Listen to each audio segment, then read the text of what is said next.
All right, welcome back to PreciseAlgorithmTrading.com.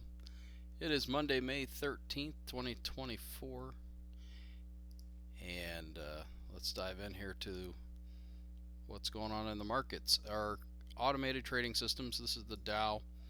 We're climbing out of this hole, and looks like we got 4 trades today for a net positive gain. I'm working on something with this one, and I'll share kind of what the concept is with you here in a second. Um,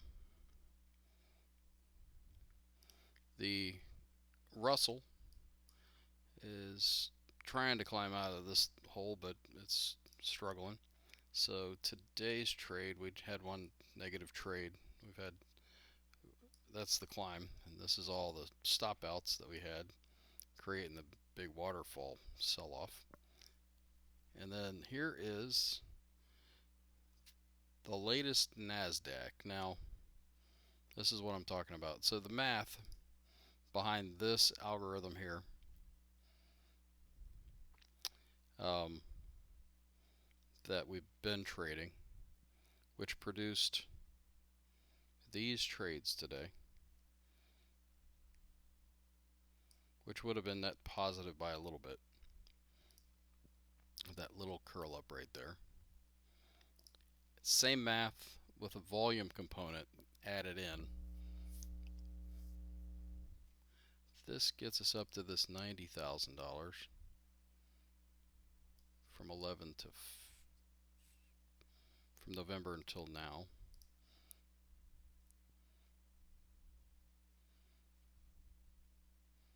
This gets us up to 160, but I'm not comparing apples to apples, so that's from 9. So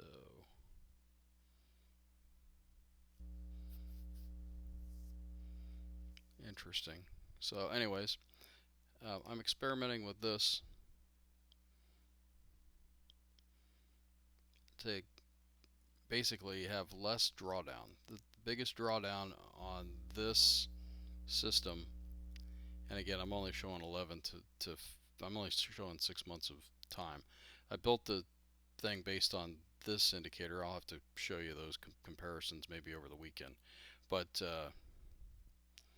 um, this algorithm is actually, it's got only an $8,000 pullback, and I think net positive it was really close to the same number. So with a lot less drawdown.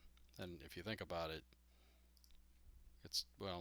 it's hard to see it, but literally the same trades make this up that make this up with basically eliminating the ones that don't have the volume behind them. So there'll be more on that, but that's actually what I'm working on for the YM as well, for the Dow, so that we can eliminate some of all this noise and just make it a smoother equity curve. So far so good with the Nasdaq. Um, Again, I'll have to show apples to apples comparisons there, but um, it this is a smoother equity curve than that is, for what it's worth. And this has a $40,000 drawdown, and this is more like 11, but only 8,000 from close to close in a day. This 40,000 I think is like 30,000 close to close in a day, for what it's worth. All right, let's go over here to Schwab, and so Thinkorswim got transferred to Schwab, and they've had Schwab's owned it since they bought it from Ameritrade, but this all got converted over the weekend for us, and I'm going to try to continue on like it's normal. I think it is. I think we got most of it back. So here is it's still gray. Might want to make those lighter gray so I can see them, but these gray bars, we've been on this uptrend. We went from red to gray. I think we're going to get a pullback here that's not going to go very far, because now we're above the moving averages, and we're going to pull back to the moving averages would be my guess. and that would get us to these. These are proxies for the same moving averages, and that would coincide with the cloud on both the daily and the hourly time frame. Let's look at the 4-hour and see if we get any other clarity. 4 hours green, so that's positive.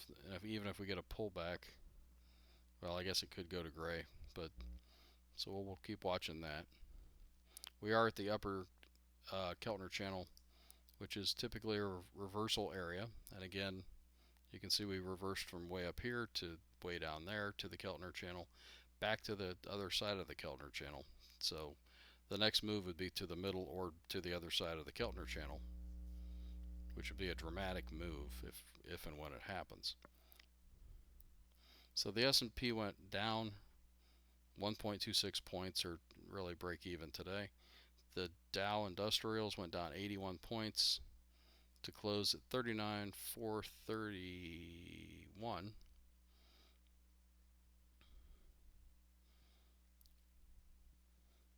If we get this pullback and then we settle in somewhere before we cross the cloud, I think we could get that bearishness basically all primed up, and then this thing could go back the other way and maybe take out this 40,000 level that we haven't quite hit yet.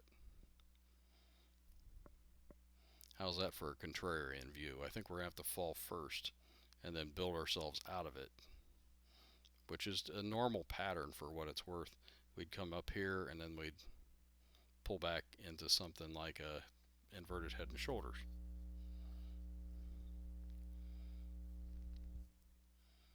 So that would be the Dow, and that's what the futures look like. Ooh, and they've turned green here momentarily for tomorrow's candle. Can't really do anything with that until tomorrow's over. The Russell, by way of the IWM,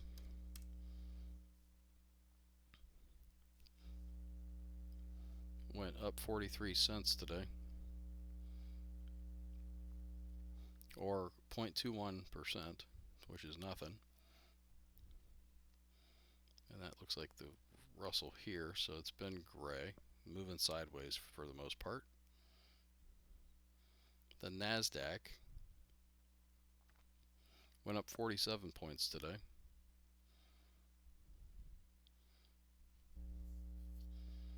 And it's also pressed up against the upper Keltner channel.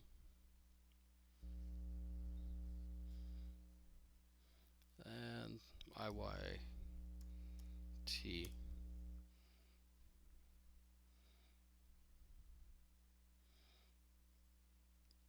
looks to me like we're trying to curl the moving averages back to green.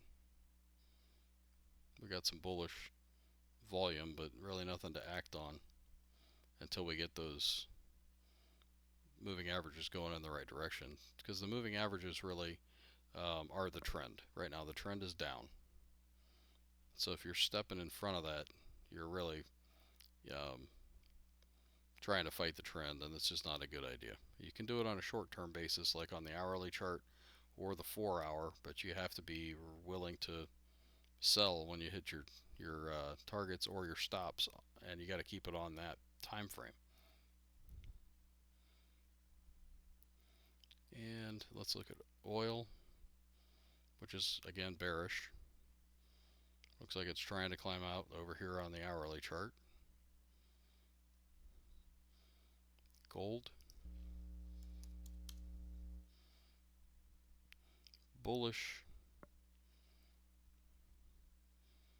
We have, for a little context here, pulled back hard, come back up. We've broken and started creating higher highs and higher lows on the hourly chart. This could just turn into a lower high on the daily chart and go lower, and that would break this structure down. Now, but right now the trend is really up on the hourly chart, so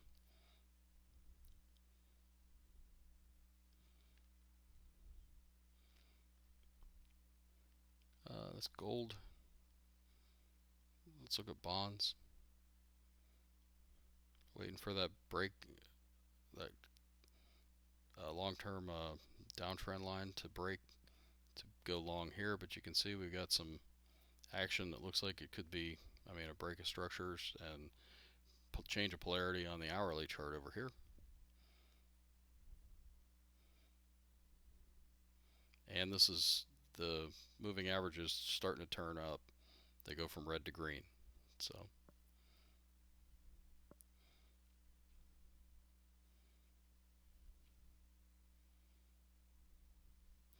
yeah, all right, I'll leave it at that. Let's look at, just for fun, since I haven't for a bit, let's look at Apple. We had that nice earnings pop pullback, and now it looks like it's trying to go higher.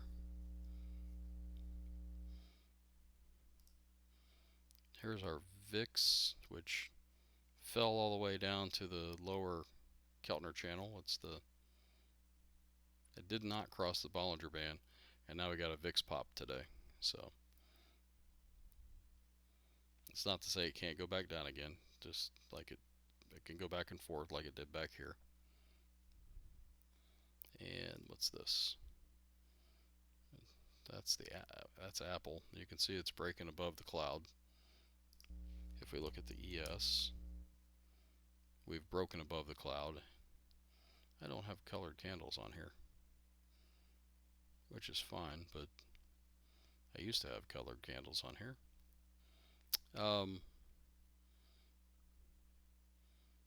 So yeah, that's interesting. So, all right, and wrap this up with the bullish percent indexes. So the Dow tacked on 3 new X's and went up 9.5% today. It's a big move. The NYA reversed. That's a big deal. This thing's showing some pretty serious strength. Didn't move. The transports didn't move. The NASDAQ reversed.